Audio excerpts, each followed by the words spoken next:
कहानियों की नई सीरीज़ एक कहानी सुनाओ ना प्लीज़ में आप सभी का स्वागत है। रक्षाबंधन का त्यौहार तो सामने है, तो रक्षाबंधन से जुड़ी कुछ कहानियाँ जिनके चलते हुए रक्षाबंधन का त्यौहार प्रचलन में आया। क्या है वो कहानियाँ?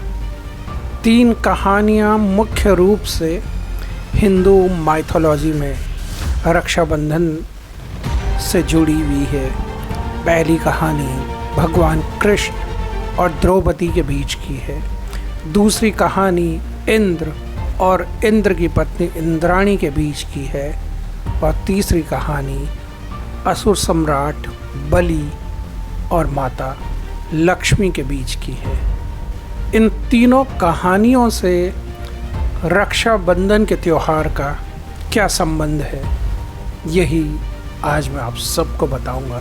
तो चलिए शुरू करते हैं आज की सबसे पहली कहानी। ये कथा महाभारत काल के समय की है। एक बार भगवान कृष्ण अपने चचेरे भाई शिशुपाल पे बहुत ज़्यादा क्रोधित हो गए, क्योंकि वो एक भरी सभा में उनका निरंतर अपमान किए जा रहा था और इसका उसे दंड भुगतना पड़ा। भगवान कृष्ण ने सुदर्शन चक्र से शिशुपाल पर प्रहार किया और इसी के कारण उनकी स्वयं की उंगली भी क्षतिग्रस्त हो गई। उससे रक्त बहने लगा और जैसे ही द्रौपदी ने ये देखा, वो तुरंत भाग के आई और अपनी साड़ी का एक सिरा चीर कर उसने तुरंत उस जगह पर बांध दिया। भगवान कृष्ण ने कहा कि अब मैं सदैव तुम्हारी रक्षा करता रहूँगा, और उन्होंने हमेशा अपना कहा हुआ वचन निभाया। मान्यता यही है कि द्रौपदी ने जो साड़ी का एक सिरा श्री कृष्ण की उंगली में बांधा, तभी से रक्षाबंधन का त्यौहार भी प्रचलन में आया। मगर रक्षाबंधन सिर्फ भाई बहनों का त्यौहार नहीं है। वो कैसे, ये दूसरी कथा आपको इसके बारे में बताएगी। दूसरी कथा देवराज इंद्र और उनकी पत्नी इंद्राणी की। कहते हैं कि देवासुर संग्राम के समय असुर देवों को हराते जा रहे थे, और जब देवराज इंद्र को लगा कि अब वो शायद हार ही जाएंगे, तो उनकी पत्नी इंद्राणी देवों के गुरु बृहस्पति के पास गई। बृहस्पति देव ने उन्हें एक रक्षा सूत्र अभिमंत्रित करके दिया और कहा कि आप इसे इंद्र की कलाई में बांध दीजिए। शची या इंद्राणी ने उस रक्षा सूत्र को इंद्र यानी अपने पति के हाथों में बांधा, और कहते हैं उसके पश्चात इंद्र इस युद्ध में विजयी हुए। मान्यता ये है कि इसी घटना के बाद से राखी का त्यौहार प्रचलन में आया। राखी को एक रक्षा सूत्र के रूप में जाना जाने लगा। एक और अन्य कथा जो अपने आप में बहुत ही रोचक है। एक बार असुर सम्राट बलि यज्ञ कर रहे थे, और ये यज्ञ इतना बड़ा यज्ञ था कि माना जाता है अगर बलि इस यज्ञ को पूरा कर लेते तो वो त्रिलोक के अधिपति होते। देवराज इंद्र ने भगवान विष्णु के पास एक गुहार लगाई और उन्हें कहा कि प्रभु बलि को रोकिए, अन्यथा बलि संपूर्ण जगत में अपना अधिकार कर लेगा। भगवान विष्णु ने वामन अवतार के रूप में बलि के पास आए और उन्होंने उससे दक्षिणा की बात की।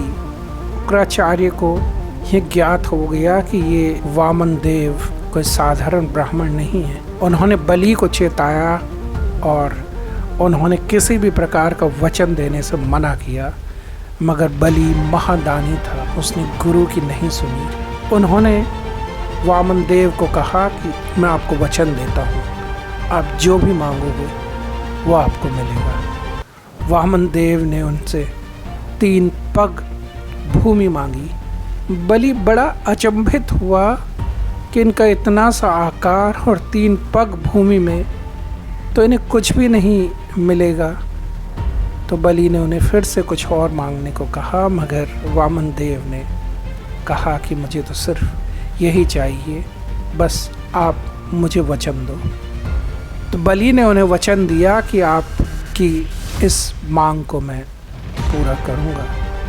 बस जैसे ही बलि ने ये कहा, वामन देव ने अपना आकार बढ़ाना शुरू कर दिया और पहले पग में उन्होंने संपूर्ण धरती को माप लिया, दूसरे में संपूर्ण आकाश, संपूर्ण ब्रह्मांड को माप लिया और अब ऐसी कोई जगह बची ही नहीं थी जहाँ पे वो अपना तीसरा पग रख पाते। उन्होंने बलि से कहा कि हे बलि, तुमने जो वचन दिया था वो तुम पूर्ण नहीं कर पाओगे, क्योंकि अभी तक तो मैं तीसरा पग रख ही नहीं पाया हूँ और अब ऐसा कोई भी स्थान नहीं है जहाँ पर मैं ये पग रखूँ, क्योंकि सारा स्थान तुम्हारे वचन के अनुसार मेरा हो चुका है। तुम्हारे पास तुम्हारा तो कुछ भी नहीं है। बलि ने बिना सकुचाए हाथ जोड़कर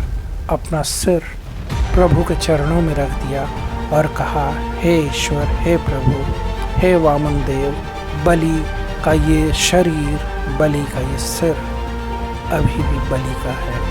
आप अपना तीसरा पांव मेरे सर के ऊपर रख दीजिए। वामन देव ने अपना तीसरा पग बलि के सर के ऊपर रख दिया और बलि पाताल लोक में धंस के चला गया। भगवान विष्णु अर्थात वामन देव बलि की इस दानशीलता से बहुत प्रसन्न हुए और उन्होंने उससे वरदान मांगने के लिए कहा। बलि ने कहा, हे ईश्वर, मुझे कुछ देना ही चाहते हैं तो आप स्वयं को मुझे दे दीजिए। वामन देव ने तथास्तु कहा और वो बलि के साथ पाताल लोक में उसके द्वारपाल बनकर रहने लगे।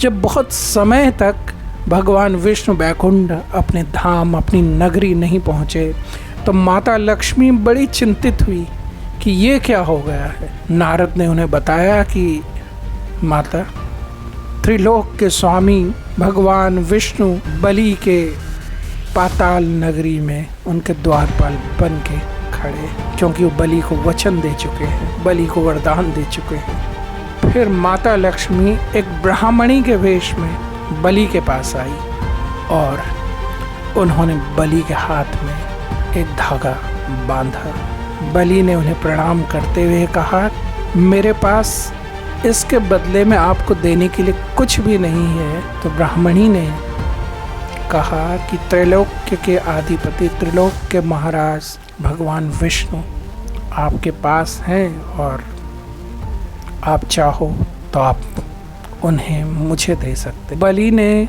रक्षा सूत्र का मान रखा और माता लक्ष्मी के साथ भगवान विष्णु को जाने का आग्रह किया।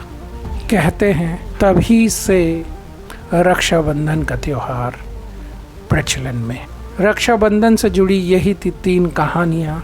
आपको कैसी लगी बताइएगा और आप सबको एक बार फिर से रक्षाबंधन की ढेर सारी शुभकामनाएं।